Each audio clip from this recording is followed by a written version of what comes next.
live from Tapas's office. Yep. Welcome back, guys. Well, a lot has happened. One thing I'm really excited to share with you guys is we are now vaccinated. Tapas and I both have the COVID vaccine. We've actually both got it January 1st. Yeah. And so it's been the whole Waiting period and all that kind of stuff. Yep. period. We've been doing our casting remotely, but now we actually get to sit in the same room. I'm super excited. It feels so good to see you again, my friend. I know. All right. Well, what's been going on with you? Nothing. I feel like this has been a long Nothing. time. I feel like a lot's happened. There's a lot of things happening. So in all transparency, guys, we actually have fallen off our routine of casting and actually getting together just because so many things have gone in the way, namely work. So how's work been for you? Work's been a lot. As we said last time, we are healthcare providers, so I think preparing our teams for the vaccinations that came through, that took a lot of time getting our teams prepared. Yes. Was a handful. Hiring a lot of good talent, that was a lot. And then it's February, so which is also review time. Yes. So to add to all that, a lot of stuff going on. Right? I felt like it was such a whirlwind, and I could never catch up. Yeah. I found myself getting lost. I stopped doing any of my routines. I stopped working out. I saw you did too. Tapas and I are actually friends on the Ring, the Apple workout, and so we used to be really good at it, right? Like every morning and be like, "Hey, great job!" And then in February it was like, but you know what's radio crazy? silent. I was like, "Oh, Tapas isn't working out. I'm not working out." It's crazy because it happened at the same time. Like Yes. we went from like always texting each other in the morning, "Hey, good job," and then now it's like both of us just fell off the wagon. And no one said anything to the other person. I know. It was like almost a relief. Like, Right. Tapas isn't working out. I don't have to work out. So, I mean, it was very interesting to see, and I do have to say, I missed you a lot during that time, and I didn't realize how much I missed you because I was just so wrapped up in everything that was happening in the world and what I was going through, and I just came to realize I lost who I was. I fell out of routine. I stopped doing the things that I love. I stopped taking care of myself because I was just trying to catch up every single day, and it got to the point where I was like, this is enough. Like, I was in a really bad spot. And it spiraled so quickly, right? Like, the last time we were together and we casted, we talked about the power of mindfulness and being in control and taking charge of everything. And then all of a sudden, like, the next day, it was like, oh, everything just kind of fell. It's funny how that works out, though, right? Like, I guess that's the normal life behind mindfulness, too, right? You're going to run into these where you're going to have a few weeks where you're going to fall off your routines. Yeah.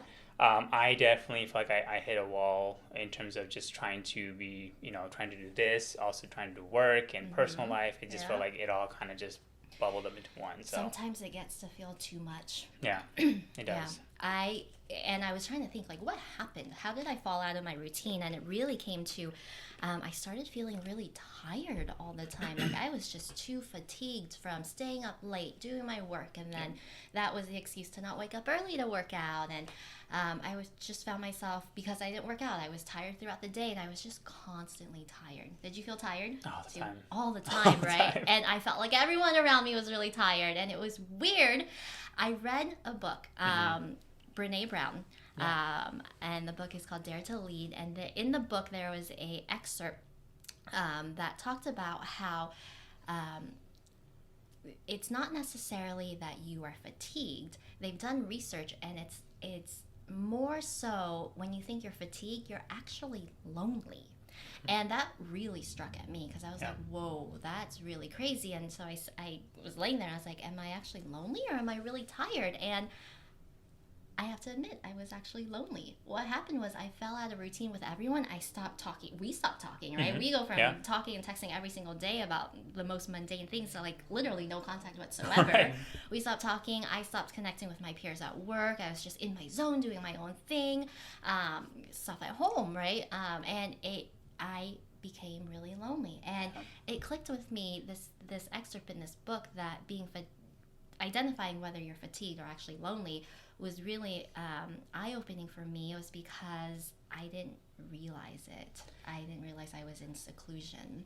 Yeah, and I think one thing that I remember we talking about this, one thing about being tired. It's funny because when you have people around you and you're talking to people, you definitely feel more motivated. You feel more energized, right? So like, I would say, in the last month, work was crazy, hectic, all that kind of stuff, right? But it felt extra hectic. It felt extra tiresome because I was not talking to people. I was in my own little zone. I mean, have had the same sort of work for the last 5 years, but I think it really hit me this past month. And I think this is because I kind of just completely shut down, focused on work, and I didn't have any kind of outside energy to bring me up. Yeah.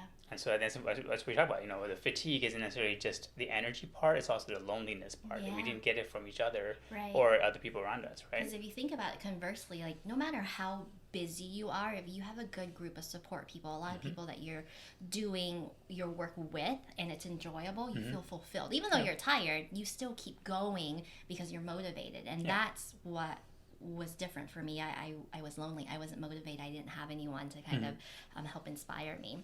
And it got me thinking, why else? Why am I going through this? Why are you going through this? Why is everyone around me going through it? And it also feels like we're kind of fatigued and lonely from everything going on in the world, right? We've got COVID. Yep. And more recently, in light of the Asian hate crimes, there's a lot going on that can cause that fatigue and can cause that wearing down. Yeah. I think that the social issues, last year was a lot, and I think that was a mentally tough year for a lot of our listeners as well as ourselves. Yeah. And I think going to 2021, we all had this hope that, this is going to be a new year. Everything's flip of that switch and it's going to be great again. Cured. We're like back to ourselves.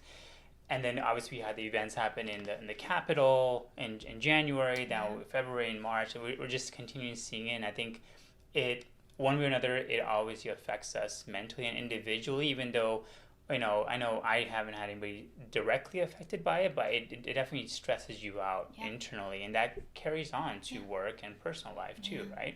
Even when you don't think that it does, it's subconsciously. Exactly. It's brewing inside, and it starts affecting you in different ways and manifests in ways that you don't think would happen until you look back and reflect on it. Yeah.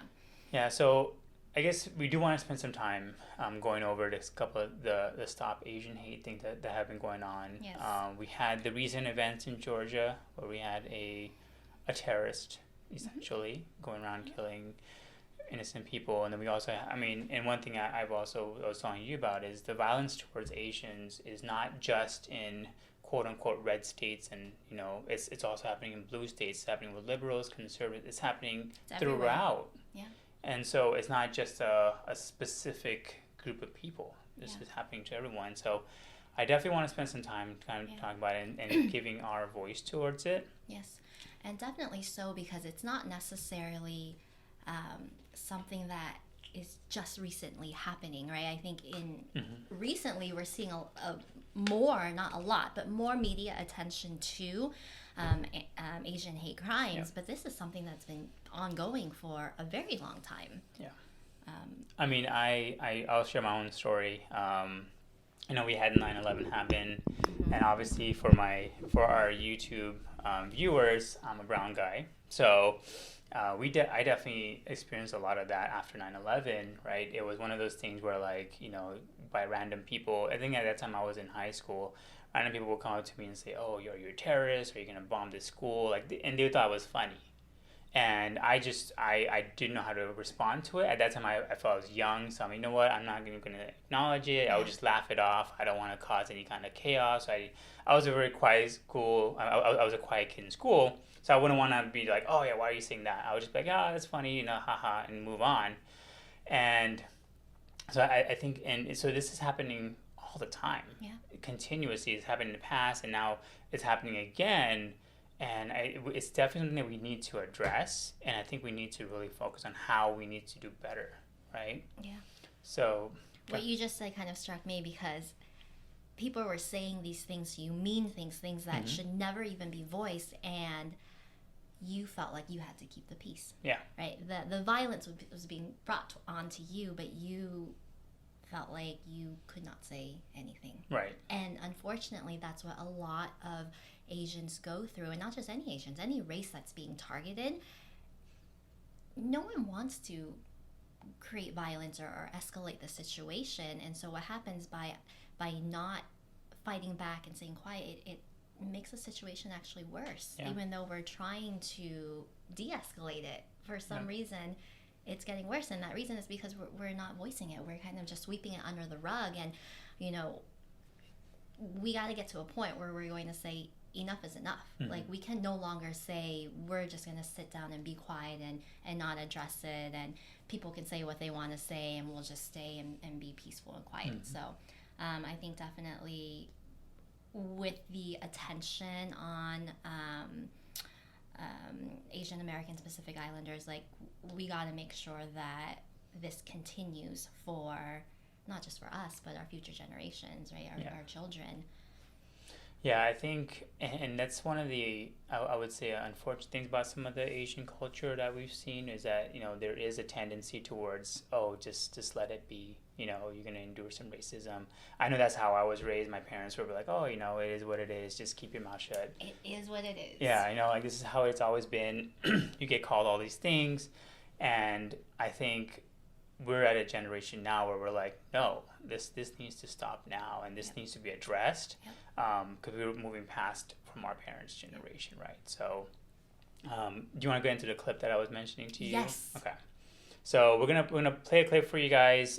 It is from a Hasan Minhaj stand-up, but it actually has a very good meaning. And I think when her and I were talking about this earlier, I was like, the only thing I can remember right now, and the kind of emotions I have come from this clip. So we're gonna play it for you guys, and we'll be back, and we're gonna recap with you guys what we see. Enjoy. These things happen, and these things will continue to happen. That's the price we pay for being here. And that's when I was like, oh no, we really are from two different generations. Like, BMX bikes aside. Like, my dad's from that generation, like a lot of immigrants, where he feels like if you come to this country, you pay this thing like the American dream tax, right? Like, you're gonna endure some racism, and if it doesn't cost you your life, well, hey, you lucked out, pay it. There you go, Uncle Sam. But for me, like a lot of us, I was born here. So I actually have the audacity of equality. Like, I'm like, nah, I'm an honors gov, I have it right here. Life, liberty, pursuit of happiness. All men are created equal. Says it right here. I'm equal. I'm equal. I don't deserve this. All right. Wow. Although that was a stand-up, still very powerful. Yeah, audacity of equality. That phrase always gives me chills. I've seen this stand-up so many times. It's a really good one, so if you guys haven't seen it, definitely watch it. It's on Netflix. But just it kind of brings me back to how I grew up. I grew up here in America. Life, liberty, pursuit of happiness, that's the American dream that we're promised, but not necessarily for our parents, right? Our parents have definitely endured a lot. My parents endured a lot in India, and when we came here, it was more like, you're gonna have to put up with it. Like he says, you're gonna have to put up with it. It is what it is, and the American tax is what he phrased it. I've definitely experienced that a lot, and I think it's something that I feel like, as in my generation, I should get the equality, because that's what I grew up. That's the American value that was ingrained in me, and that's what I've always experienced. And so, yeah, and I think what's going on recently definitely does not feel like we have the same kind of equality. Yeah, and the part of the clip where the dad says, these things happen and they will continue to happen, that was really powerful to me, because I ask, why? Why do we continue to let these things happen? And it's because we continue to not talk about it. We continue to kind of sweep it under the rug and not address what's happening, and almost to a point where we're almost embarrassed about it, right? I know I've had some racial experiences towards me, and it's almost like you don't want to talk about it because you're embarrassed, and that's not okay. We definitely need to stand up now and share what's happening so that all of our brothers and sisters recognize and can support each other the right way. I'm actually really proud of the company that we work for, because as of late there's been a lot more training, attention, and communication brought around culture diversity. And that's something that we haven't necessarily seen in the past, right? It was very much kind of taboo to address, where you'd have to be politically neutral, and the tone has changed. Definitely has, and I think you can see the company's direction changing towards that, and obviously trying to make sure we're fully, obviously talking about inclusion, but also carrying that on to our teams, right? So we're checking in with our teams more often, making sure they understand that they're valued, yeah, and that they're accepted, yeah, right? I think it's really cool because in the past it used to be, people would say, "Oh, I don't see color," and that was their way of saying I'm not racist. But that is almost one of the most racist things that you can say, because you have to acknowledge color. You have to acknowledge the differences in people, because that is how they're brought up, that is who they are, and that is the value that they bring to the table. Everyone is different.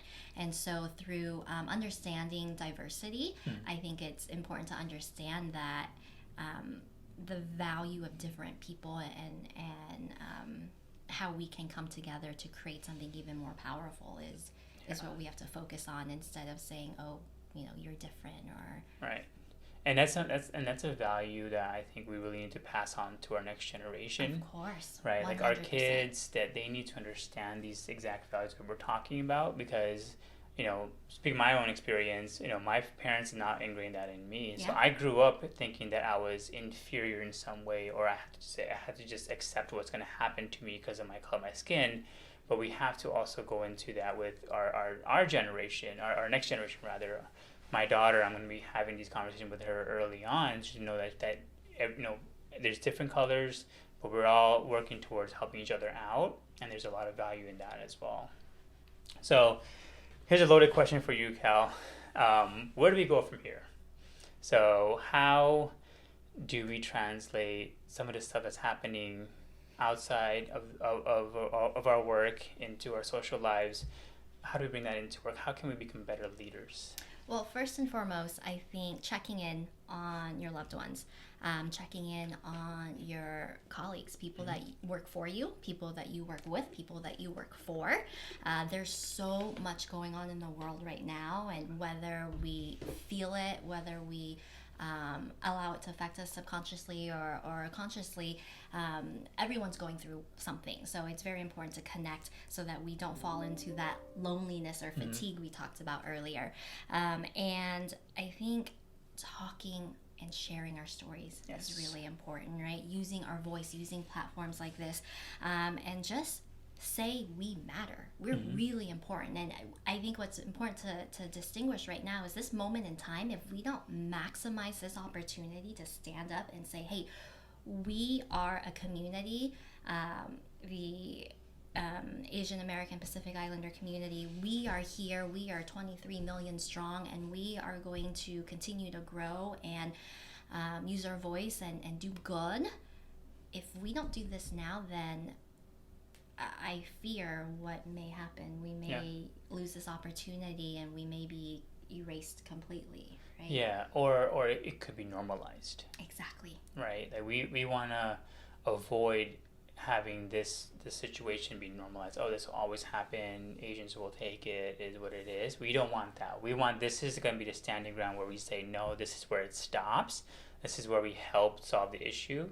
And get to the root cause and have conversations. So that's why, Cal said, share on your platforms, be brave, share your stories. I have never shared my 9/11 story with anyone because, again, there's a stigma behind it, but I felt like, you know what, I've endured it. I know what it's like. Yeah. And I want to make sure my story is heard, and so did you. So, we want to make sure that you guys do the same for your end, share it on IG, talk about what's happened to you, so that way it does not become normalized.